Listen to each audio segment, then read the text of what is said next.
वर्णानामर्थसङ्घानां रसानां छन्दसामपि मङ्गलानां च कर्तारो वन्दे वाणी विनायको गजाननं भूतगणादिसेवितं कपित्तजम्बूफलचारुभक्षणम् उमासुतं शोकविनाशकार्यकं नमामि विघ्नेश्वरपादपङ्कजम्। वक्रतुंड महाकाय सूर्यकोटि समप्रभ निर्विघ्नं कुरु मे देव सर्वकार्येषु सर्वदा। नमस्कार, आप सभी को गणेशोत्सव की ढेर सारी शुभकामनाएं। आज हम सब यहाँ पर एकत्रित हुए हैं गणेशोत्सव मनाने के लिए, ये जानने के लिए कि गणेश जी की उत्पत्ति कैसे हुई, आखिर क्या वजह है कि सनातन धर्म में सभी देवताओं में सर्वप्रथम गणेश जी को पूजने की परंपरा है। और इस पर बातचीत करने के लिए हमारे साथ यहाँ पर उपस्थित हैं प्रोफेसर डॉक्टर पंडित सुरेंद्र बिहारी गोस्वामी। नमस्कार। संयुक्ता जी गुरुजी, अपन दोनों मिलकर विघ्नों का नाश करने के लिए गणेश की स्तुति कर रहे हैं। बिल्कुल। तुम्हें मालूम है जीवन में संकट का कितना महत्व होता है। किसी ने कहा है गणित में जीरो का, फिल्म में हीरो का और युद्ध में वीरों का बड़ा ही महत्व है। बिल्कुल। गणित में जीरो का, फिल्म में हीरो का और युद्ध में वीरों का बड़ा ही महत्व है। सड़क में नाली का, लड़ाई में गाली का और बगीचे में माली का बड़ा महत्व है। वाह। और जिंदगी में संकट का, संकट में देवताओं का और देवताओं में संकट नाशक श्री गणेश का बड़ा ही महत्व। वाह वाह, बहुत बहुत ही अच्छी सुंदर बात आपने कही गुरुजी। और वाकई में क्योंकि संकट नहीं होगा तो हम कैसे समझेंगे कि जिंदगी को कितना खूबसूरत बनाया जा सकता है और अपने आप में जिंदगी कितनी खूबसूरत है। तो किस तरह से हुई थी भगवान गणेश की उत्पत्ति और तमाम बातें गणेशोत्सव से जुड़ी हुई, गणपति बप्पा से जुड़ी हुई आज हम करेंगे। लेकिन सर्वप्रथम एक गीत से गणेश जी का आह्वान। रागिनी पांडे सुना रही है मंगल मूर्ति आभिजा।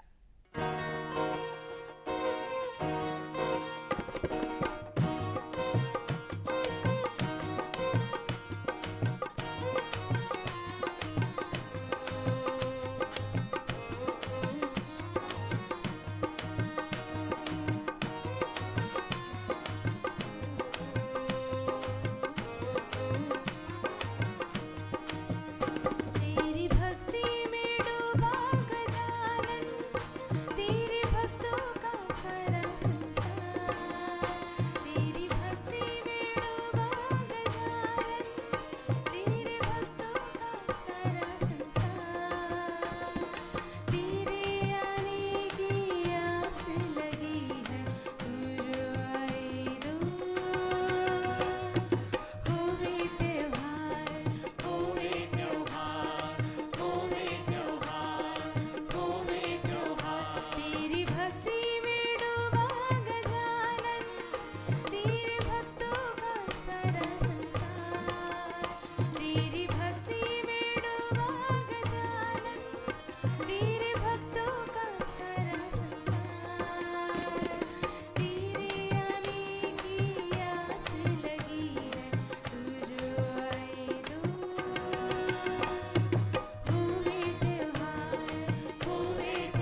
बिल्कुल उसी तरह से जैसे हम अपने घरों में गणपति बप्पा का आह्वान करते हैं गणेशोत्सव के प्रथम दिन, उसी तरह से इस गीत के माध्यम से भी मंगल मूर्ति आ भी जा। बहुत ही सुंदर ये गीत, और पंडित जी, गीत से हमने कार्यक्रम की शुरुआत तो कर ही दी है, तो अब क्यों ना हम बात करें कि आखिर गणपति बप्पा की उत्पत्ति कैसे हुई थी, उससे जुड़ी जो कहानियां हैं उस पर आप प्रकाश डालें गुरु जी। देखिए, ब्रह्म वैवर्त पुराण और शिव पुराण में बड़ी विहंगम और बड़ी रोचक कथा है गणेश की उत्पत्ति की। मूलतः गणेश का पूजन जब भवानी और शिव जी की शादी हो रही थी, विवाह का समय था, तब भी उनके विवाह के पहले गणेश का पूजन हुआ है। आप ध्यान रखिए, क्योंकि गणेश आदि देवता है, विघ्न विनाशक आदि स्वरूप में है, आदि गणेश हैं। जब गौरी अपने घर आई और देखी कि भोले बाबा का स्वभाव तो ऐसा है कि जब उनकी इच्छा होती है तब वो प्रकट हो जाते हैं, और भोले बाबा से मिलने के लिए इतने सारे लोग, ऋषि मुनि चाहे जब पहुंचते हैं कैलाश, तो सबका अपना घर है। बिल्कुल। अब मैया का नारी स्वभाव, मैया शक्ति की मूरत है, तो उन्होंने अपनी सहेली से कहा कि भाई मुझे ऐसा लगता है कि मेरे व्यक्तिगत समय पर मेरी रक्षा के लिए कोई होना चाहिए। और बात करते करते उन्होंने अपने उपटन से ही एक सुंदर प्रतिमूर्ति बनानी, और उसमें वो शक्ति हैं, आदि शक्ति हैं। उन्होंने शक्ति का संचार कर दिया और उसने एक सुंदर बालक का रूप धारण कर लिया। बालक ने कहा, मैया मुझे आदेश करें। स्थूल शरीर था, बड़ा सुंदर उनका व्यक्तित्व था, तेज चमक रहा था, ऐसा जैसे सूर्य भी अपने आप में फीका लगने लगे। मैया ने कहा, देखो भाई, तुम यहाँ खड़े हो जाओ और ये मेरी एक शक्ति दंडिका अपने हाथ में रख लो, इसको लेकर सामने रहो, कोई भी बिना मेरी अनुमति के प्रवेश नहीं कर सकता। परमात्मा लीला करते हैं संसार संरचना को बताने के लिए। मैया अंदर है स्नानगार में, और यहाँ गणेश जी सामने वो छड़ी लेकर खड़े हुए हैं। वहाँ शिव जी जो हैं वो विचरण करते हुए वहाँ पहुँचते हैं और भीतर जाने लगते हैं। तो बालक कहता है, रुकिए, आप कौन? भगवान शिव को उन्होंने रोका। भगवान शिव जी को रोक दिया। उन्होंने कहा, आप कौन? अरे बोले, बालक तुम कौन हो? बोले, मैं तो मैया का बालक हूँ, मेरी माता जी की आज्ञा है कि आप भीतर नहीं जा सकते। जी। शिव जी ने कहा, भाई शिव के गणों ने समझाया, उन्होंने कहा कोई हो, जब तक मैया नहीं कहेगी अंदर कोई नहीं जा सकता। अब शिव जी जब बालहट से थक गए तो शिव जी वहाँ एक वृक्ष के नीचे बैठ गए। बैठकर उनके नंदी को भेजा। नंदी ने कुछ बलात् करना चाहा तो महज एक छोटे से इशारे से नंदी को उठाकर फेंक दिया गणेश जी ने, उनके सारे गणों को पराजित कर दिया। जब ये स्थिति हुई तो इंद्र आए एरावत लेकर, इंद्रों के साथ देवता आए, अग्नि आए, वायु आए, तमाम प्रकार के देवता आए, सबने युद्ध किया। आप देखो गणेश की शक्ति समझिए। और ये बाल रूप में गणेश, बाल रूप में है, और उस महज एक शक्ति छड़ी से गणेश ने सबको पराजित कर दिया। और तो और शिव पुराण में ये कथा है कि विष्णु ने सुदर्शन का भी प्रहार किया तो भी उन्होंने उस छड़ी से रोक दिया।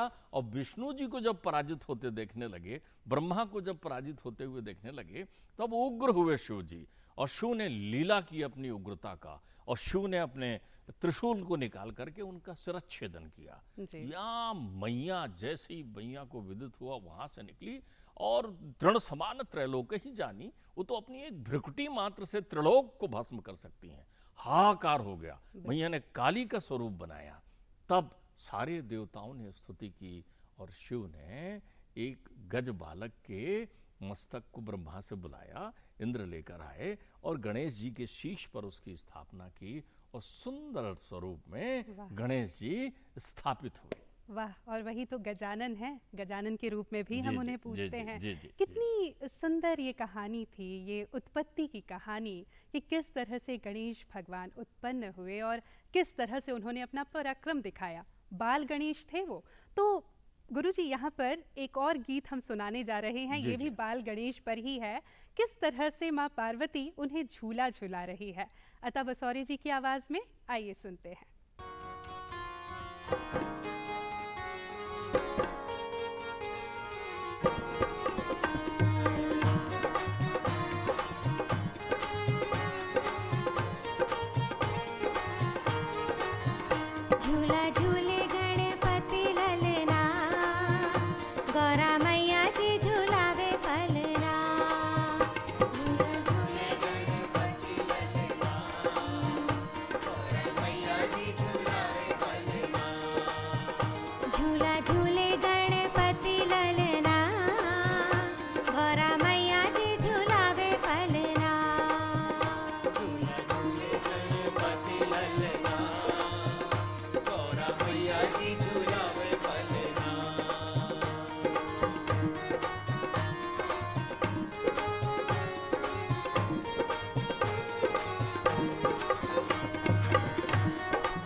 झूला झूले गणपति ललना। अतः बंसोरे जी की आवाज़ में ये गीत हमने सुना और वाकई में गुरुजी यहाँ पर बिल्कुल उस तरह से एक छवि यहाँ पर बन गई, किस तरह से बाल गणेश को झूला झूला रही है माता। और बहुत ही सुंदर ये गीत। आगे अगर हम अपनी बातचीत को बढ़ाएं तो गुरुजी आपसे यही जानना चाहेंगे, हम जानते हैं शुरुआत में मैंने कहा भी कि सनातन धर्म में हर पूजा से पहले, हर देव की पूजा से पहले गणपति की पूजा का विधान है, इसकी परंपरा है। सभी कार्यों में सर्वप्रथम गणपति जी को पूजा जाता है। इसके पीछे की क्या वजह है? तुमने सुंदर बिटिया बहुत सुंदर किया है, लेकिन मुझे तो ये गीत बहुत अच्छा लगा और इसके साथ साथ अपनी एक संस्कृति की वो पृष्ठभूमि भी दिखाई पड़ी कि झूला झुलाने की व्यवस्था जो आज है वो आदिकाल से चली आ रही है। आप ये समझिए, देखिए सारे देवताओं में एक शिव ही हैं जो मृत्युंजय हैं और मृत्यु लोक में रहते हैं जी। हमारे यहाँ 33 करोड़ देवताओं की व्याख्या की गई है, लेकिन 33 करोड़ देवता में केवल शिव ही एक देव हैं जो यहीं रहते हैं इस धरती पर, मृत्यु लोक पर। और विराजते कहाँ पर हैं? वो कैलाश में विराजे हुए हैं। और सपरिवार रहने वाले देवता वही हैं। चूंकि मृत्यु लोक में विराजते हैं तो पत्नी हैं, बच्चे हैं, गणेश जी हैं, कार्तिकेय जी हैं और सपरिवार अपने गणों के साथ यहाँ विराजते हैं। और तो और जो देवताओं के वित्त मंत्री हैं, वो वित्त मंत्री जी कुबेर भी वहीं विराजते हैं कैलाश पर्वत के पास। हाँ, वित्त मंत्री ही रहते हैं। मतलब पृथ्वी का महत्व तो समझिए। लेकिन इस महत्व के साथ साथ उस झूले में लोरी सुना रही महतारी का भी महत्व तो समझिए। आज हो ये गया है कि घर घर हमारे बच्चे, देखिए प्रसंग बस बहुत अच्छी बात है यदि ये सीख आप गणेश चरित्र से प्राप्त करें तो, क्योंकि गणेश का चरित्र ही मातृदेवो भव पितृदेवो भव का है। गणेश बने ही इसलिए श्री गणेश हैं, गणेश गणनायक ही इसलिए बने हैं, गणेश हेरम्ब ही इसलिए बने हैं, गणेश विघ्ननायक ही इसलिए बने हैं कि उनके जीवन का एक ही सूत्र है, मातृदेवो भव पितृदेवो भव। और ये शिक्षा कहाँ से मिलती है? लालियेत पंचवर्षाणि। वो 5 वर्ष की उम्र तक बच्चों के संस्कारों का रोपण कैसे करते हैं।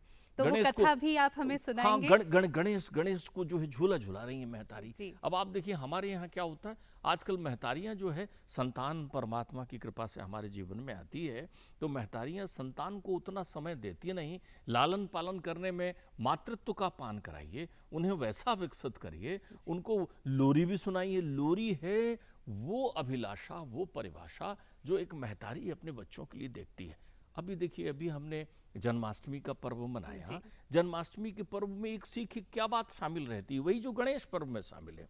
गणेश की महतारी भी लोरी सुना रही है और मैया यशोदा भी लोरी सुनाती हैं। लेकिन क्यों सुना रही हैं लोरी? यशोदा मैया सोचती हैं कब ये अपनी लीलाएं करे, कब ये मटकी फोड़े, कब ये ऐसा घूमने जाए, कब। आप परिकल्पना तो करिए। इसलिए हमारी नानी और दादियों की लोरी में ये बात रहती थी, जिसमें वो कहती थी कि मेरा बेटा राज करे, मेरा बेटा राजा बने, मेरा बेटा अच्छा बने। आप ध्यान रखिए, बात ये हो रही है कि जो प्रथम आएगा उसका हम विवाह पहले करा देंगे जी।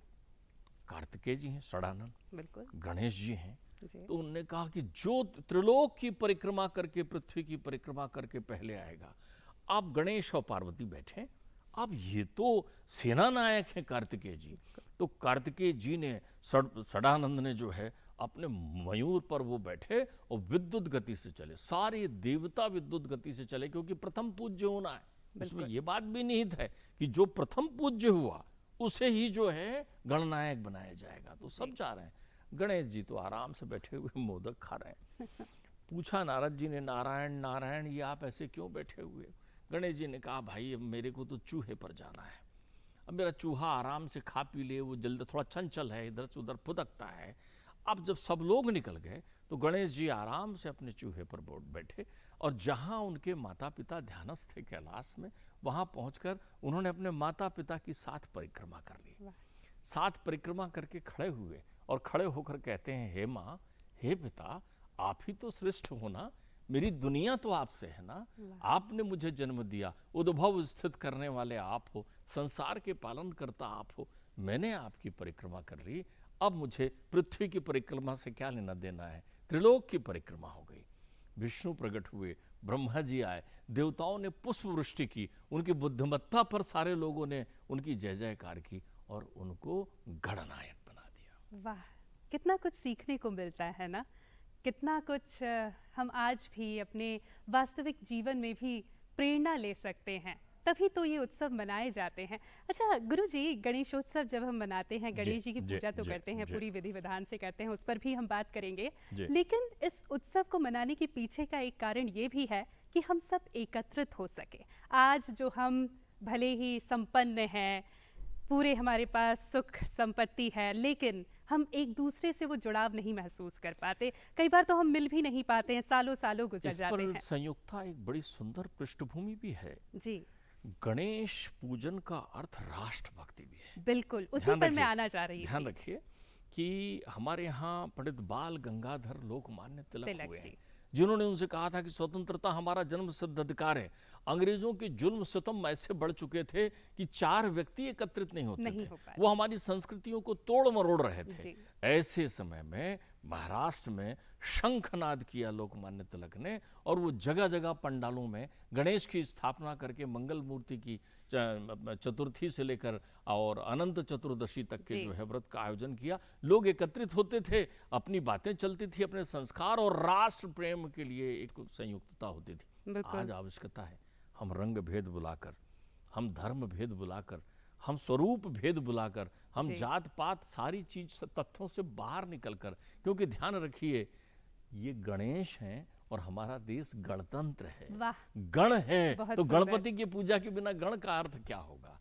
इसलिए वो लोकमान्य तिलक जी की वो आह्वान के साथ ही संपूर्ण राष्ट्र में गणेश उत्सव एक महा उत्सव और महा त्योहार के रूप में मनाया जाने लगा। बिल्कुल, और आज़ादी के इतने बरस बाद भी 73 साल हो गए, एक बार फिर हमें प्रेरणा लेनी चाहिए कि गणेशोत्सव के बहाने ही सही, लेकिन हम सब यहाँ पर एकत्रित हों और फिर चले हम गणेश जी के पास और उनसे कहें, मंगल मूर्ति हम दर तुम्हारे आए हैं। यही गीत अब लेकर आ रहे हैं डॉक्टर प्रकाश उपाध्याय। आइए आनंद उठाते हैं।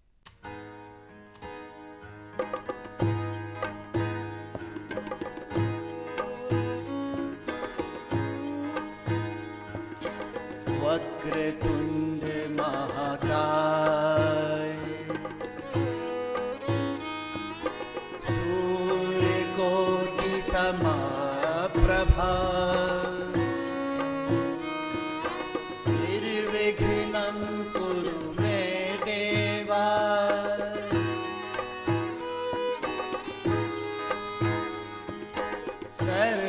सर्वकार्येषु सर्वदा, सर्वकार्येषु सर्वदा, सर्वकार्येषु सर्वदा। मंगलमूर्त गणराजा, दर पे तेरे आए। मंगलमूर्त गणराजा, दर पे तेरे आए। दर्शन तेरे करने को ये दो नैना अकुलाए। मंगलमूर्त गणराजा, दर पे तेरे आए। मंगलमूर्त गणराजा।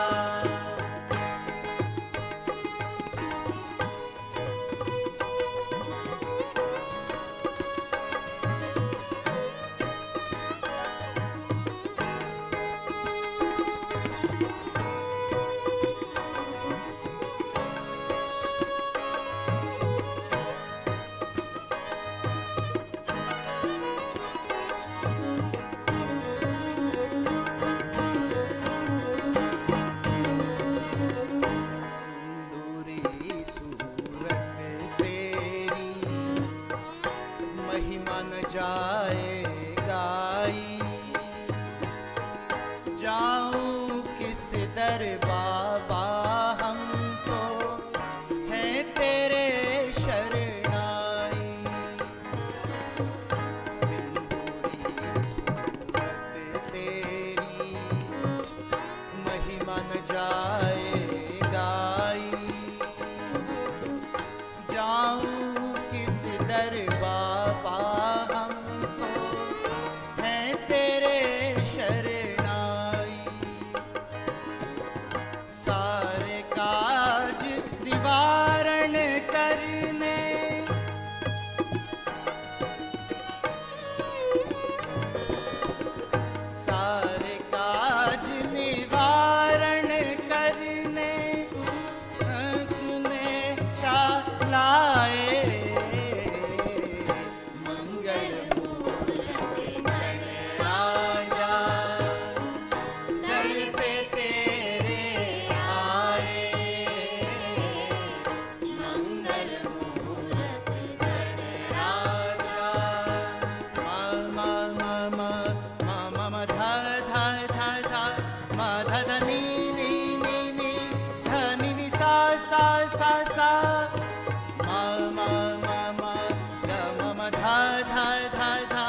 नि ध नि ध नि ध म धम धम ग मग मग सा नि ध नि ध नि ध म धम धम ग मग मग सा नि ध नि सा नि ध नि सा नि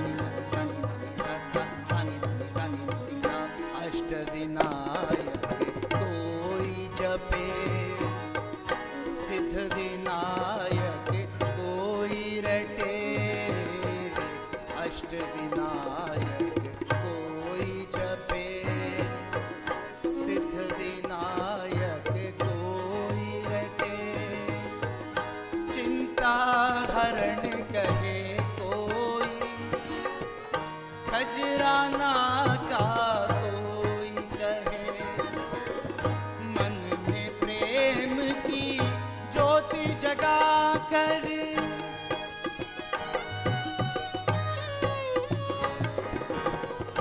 मन में प्रेम की ज्योति जगा कर तुझको रिझाने आए मंगल मूर्ति गणराजा दर पे तेरे आए मंगल मूर्ति गणराजा वक्रतुंड महाकाय सूर्यकोटि समप्रभा निर्विघ्नं कुरु मे देव सर्वकारेषु सर्वदा सर्वकारेषु सर्वदा सर्वकारेषु सर्वदा मंगल मूर्ति गणराजा। गणेश जी के दर पर हम आए हैं अपनी अलग अलग अर्जियां लेकर, प्रार्थनाएं लेकर, और बार बार यही कह रहे हैं कि विघ्नहर्ता जो भी संकट है उन्हें हर दो, सुख दो, समृद्धि दो, शांति दो। गुरुजी, बातचीत लगातार यहाँ पर हमारी जारी है गणेशोत्सव पर। गणेशोत्सव यानी गणेश जी की पूजा अर्चना, और जब हम पूजा अर्चना करते हैं तो बहुत ध्यान रखना पड़ता है कि कोई त्रुटि ना हो जाए, कोई गलती ना रह जाए। तो यहाँ पर जब गणेशोत्सव हम करें तो किन किन बातों का विशेष रूप से ध्यान रखना चाहिए? देखिए, सबसे पहले तो बड़े मीठे भजन आपके सुन रहे हैं हम, बड़ा आनंद आ रहा है।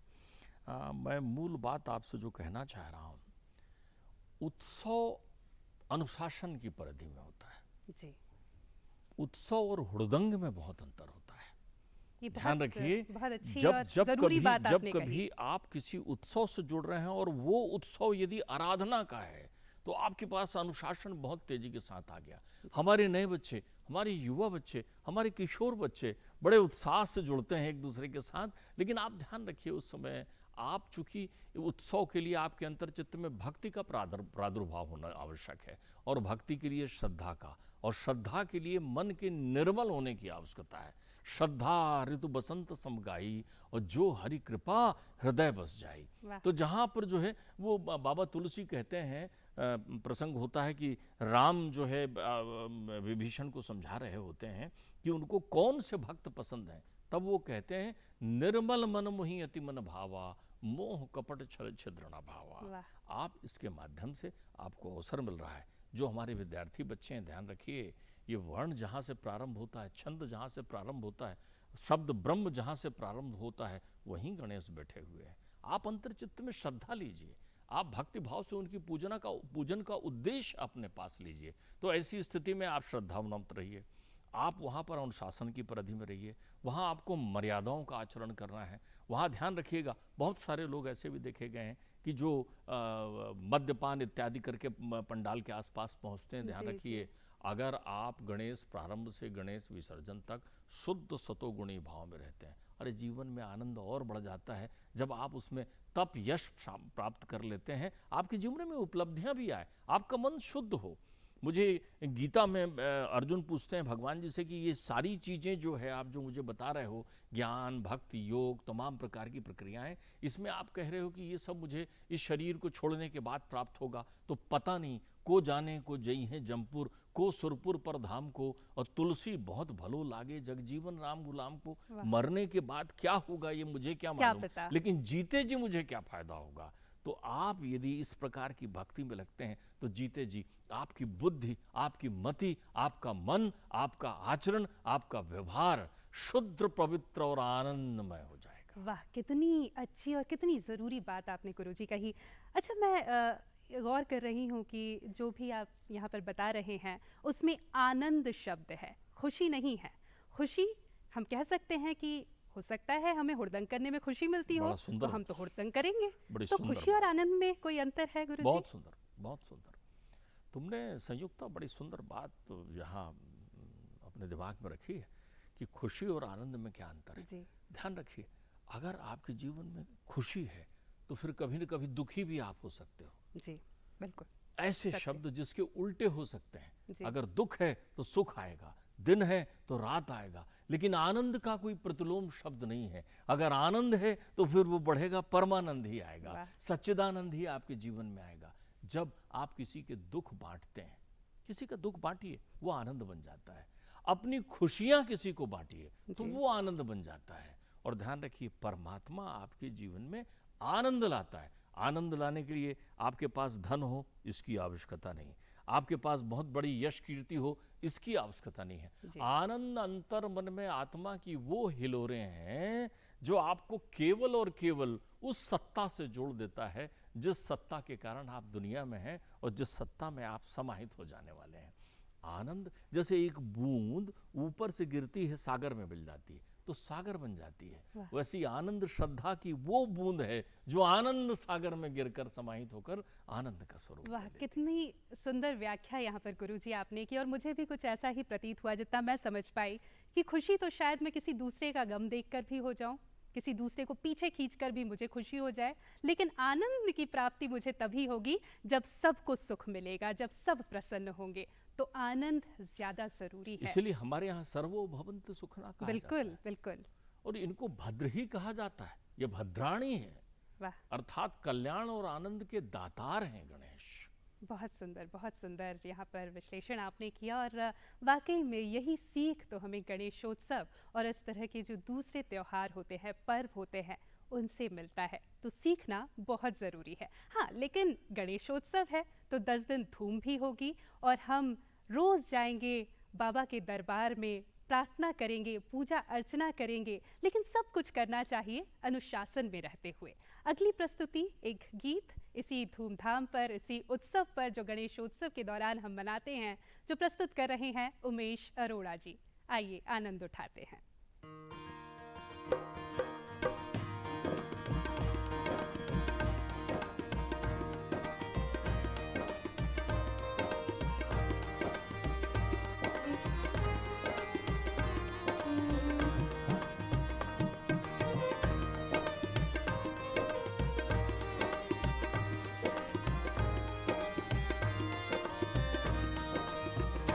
बाबा का त्योहार आया,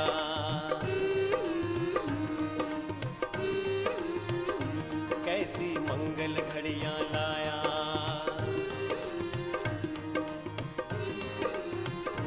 बाबा का त्योहार आया, कैसी मंगल घड़ियां लाया।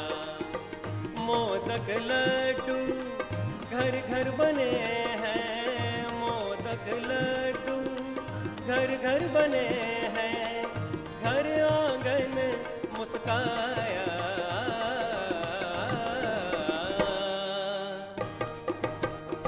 बाबा का त्योहार आया,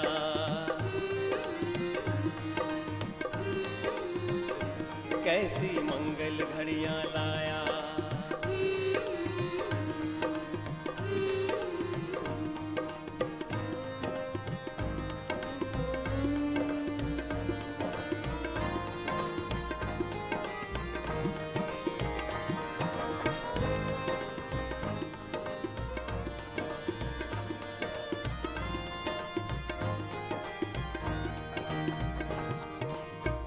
जिधर डगर डगर नजर नजर तू आए, गांव गली शहर शहर तेरी छवि लुभाए।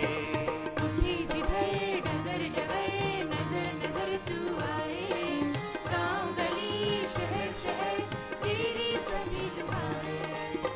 सजा हुआ हर द्वार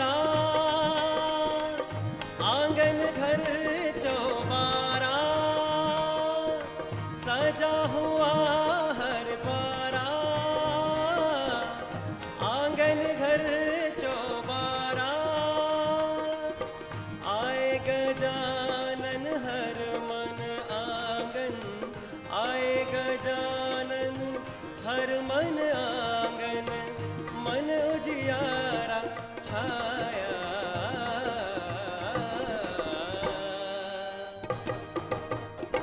बाबा का त्योहार आया,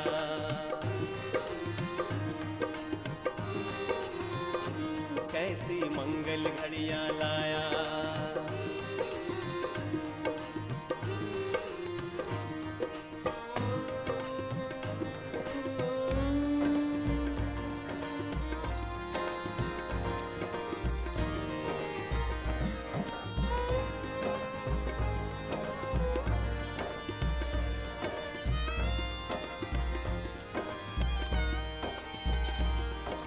बाज रही शहनाई, ढोल मंजीरा बाजे, लाल बाग का राजा तेरे ठाट निराले साजे।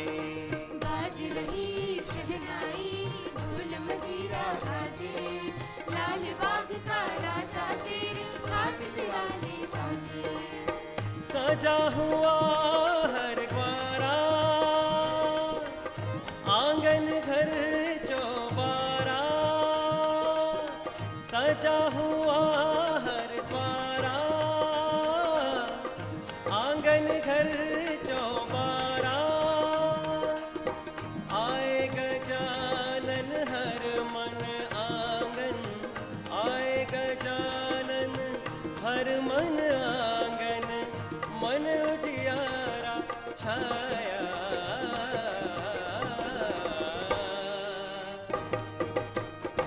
बाबा का त्योहार आया,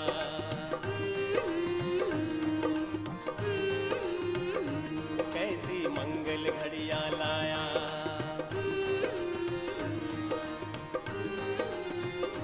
बाबा का त्योहार आया, कैसी मंगल घड़ियां लाया।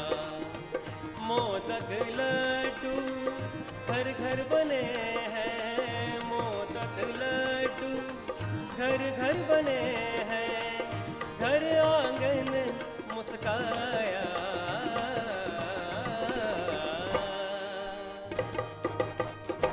बाबा का त्योहार आया,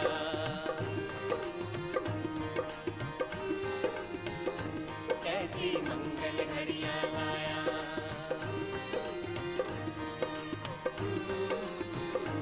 बाबा का त्योहार आया, कैसी मंगल घड़ियां लाया।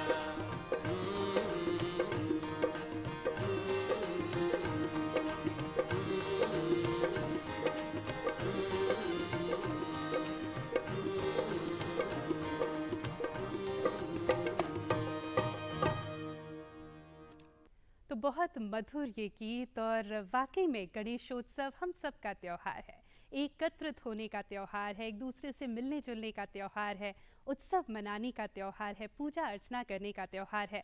लेकिन गुरुजी, हम तमाम बातचीत गणेशोत्सव से जुड़ी हुई कर रहे हैं, उसकी पृष्ठभूमि की कर रहे हैं।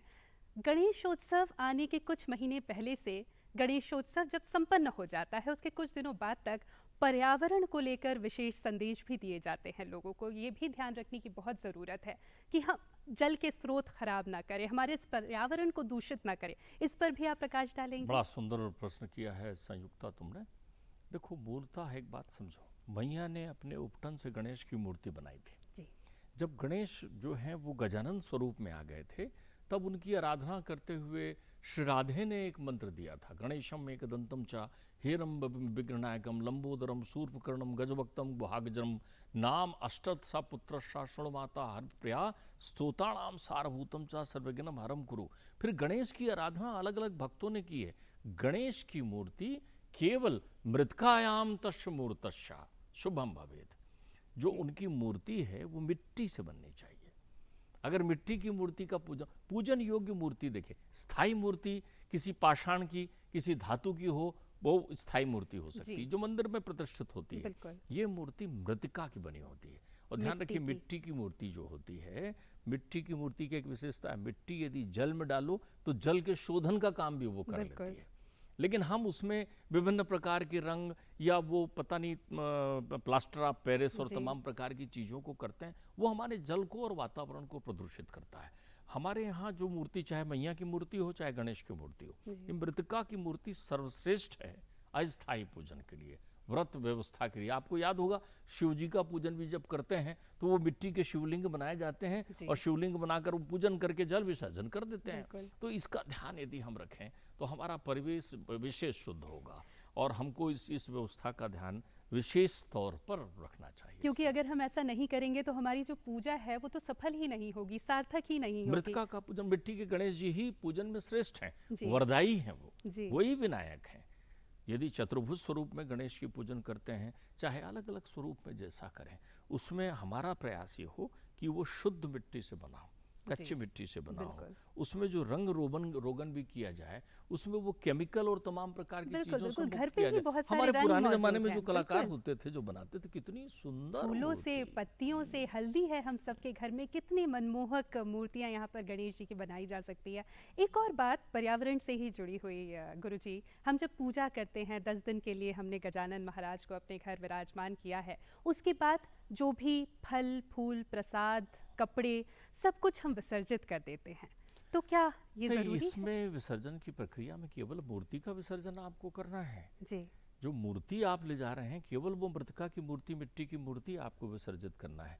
जो आपके पास चढ़े हुए फल हैं, ये तो प्रसादी है, जरूरतमंदों को बांटिए आप। बिल्कुल, बिल्कुल। वो विप्र जो बेचारा आपके यहाँ सा पूजन कराते बैठा है, उस विप्र को दान दक्षिणा दीजिए, उनको उनका आशीर्वाद लीजिए। जो हमारे आसपास के परिवेश में जो लोग हैं, जी। जो जिनके काम का है, वो तो आशीर्वाद है। और आपको भी अपने घर में ले जाना है तो अपने लोगों को वो मिष्ठान, वो पकवान, वो बिल्कुल। चीजें जो है बांटिए, उसमें विसर्जन। अब फूल मालाएं जो आपकी चढ़ रही हैं, उन फूल मालाओं को आप जहाँ संरक्षित रख रहे हैं, वो आपकी सुंदर खाद बनने के काम में बिल्कुल।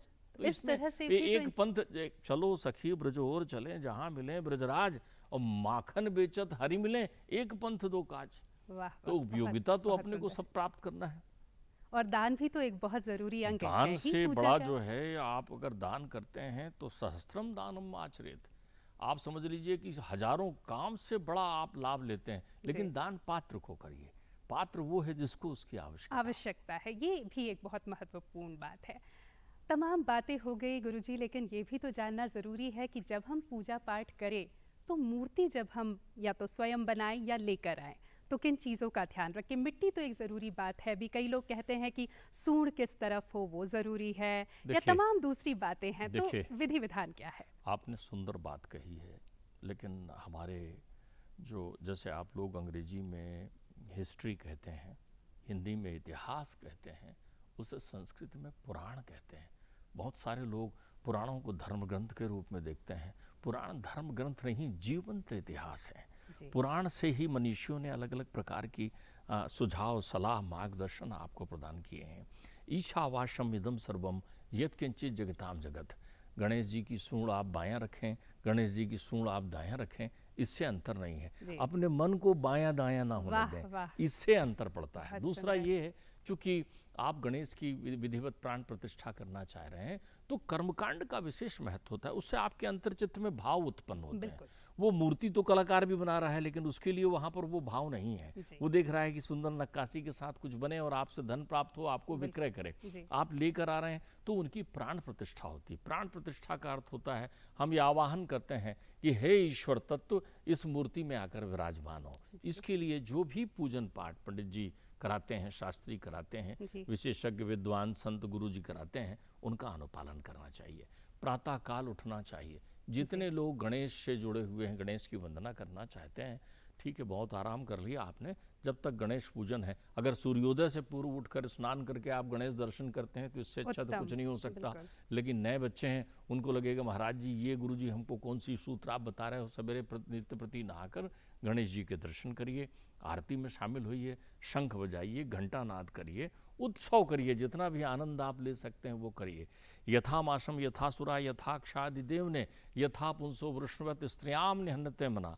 आप इस बीच में, गणेश आराधना के बीच में, आप जो है नशा और मद्यपान से बिल्कुल बचें, सतोगुणी भोजन ग्रहण करें, बड़े ब्रह्म प्राप्त करने की भावना अपने अंतर्मन में रखें, चुगली, चारी, कपट इत्यादि अलग विषयों के कार्यों से दूर रहें और अंतर्चित्त में गणेश के विभिन्न स्वरूपों का ध्यान करें।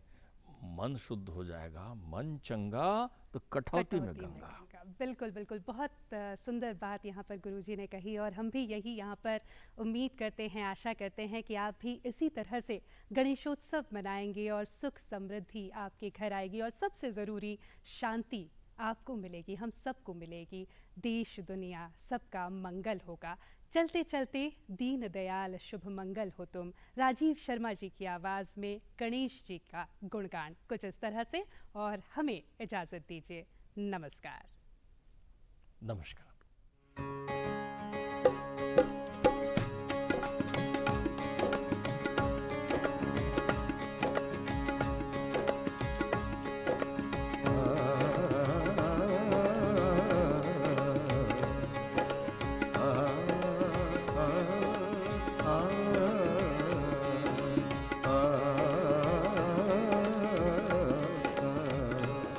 शिवनंदन शिवनंदन शिवनंदन शिवनंदन शिवनंदन दीन दयाल हो तुम,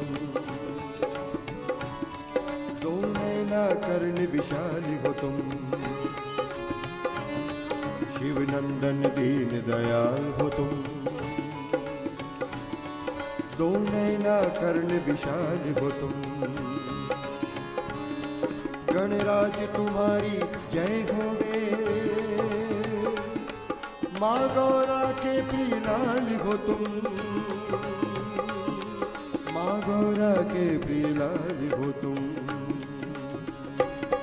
शिवनंदन शिवनंदन शिवनंदन शिवनंदन शिवनंदन दीन दयाल हो तुम,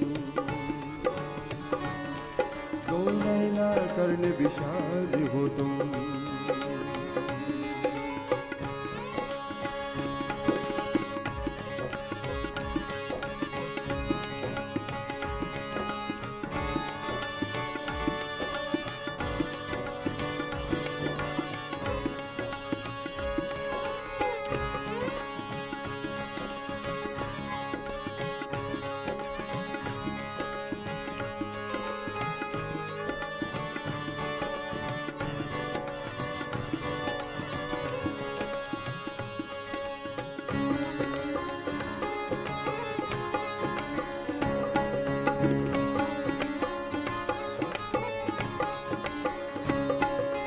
छत्र तुम्हारे सिर सोहे,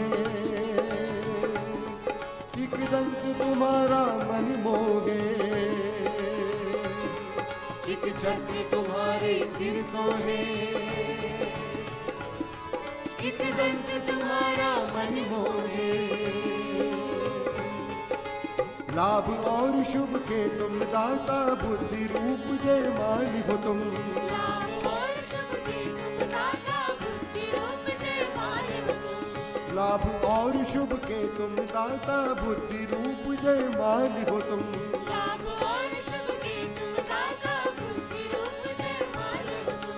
बुद्धि रूप जय मान हो तुम। शिवनंदन शिवनंदन शिवनंदन शिवनंदन शिवनंदन दीन दयाल हो तुम, दो नैना कर्ण विशाल हो तुम।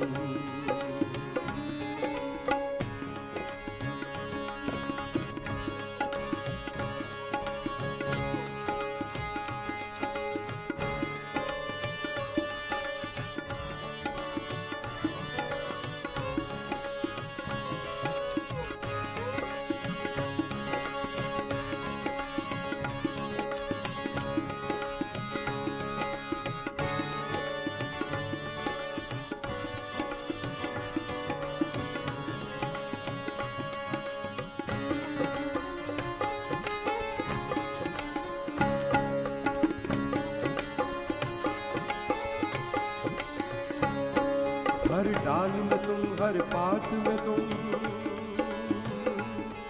हर फूल में तुम, हर मूल में तुम।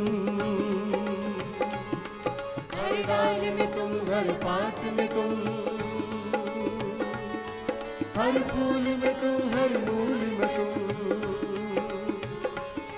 संसार का सब सार हो तुम, भक्तों पे बड़े कृपालु हो तुम। संसार का सब सार हो तुम, भक्तों पे बड़े कृपालु हो तुम। संसार का सब सार हो तुम, भक्तों पे बड़े कृपाल हो तुम। संसार का सब सार हो तुम, भक्तों पे बड़े कृपाल हो तुम। भक्तों पे बड़े कृपाल हो तुम। शिवनंदन शिवनंदन शिवनंदन शिवनंदन शिवनंदन दीन दयाल हो तुम। दो नैना कर्ण विशाल हो तुम। गणराज तुम्हारी जय होवे, माँ गौरा के प्रियलाल हो तुम। माँ गौरा के प्रियलाल हो तुम। शिवनंदन शिवनंदन शिवनंदन शिवनंदन शिवनंदन दीन दयाल हो तुम। दो नैना कर्ण विशाल हो तुम। शिवनंदन दीन दयाल हो तुम। दो नैना कर्ण विशाल हो तुम। शिवनंदन शिवनंदन शिवनंदन शिवनंदन शिवनंदन शिवनंदन शिवनंदन शिवनंदन शिवनंदन शिवनंदन शिवनंदन शिवनंदन शिवनंदन शिवनंदन शिवनंदन शिवनंदन शिवनंदन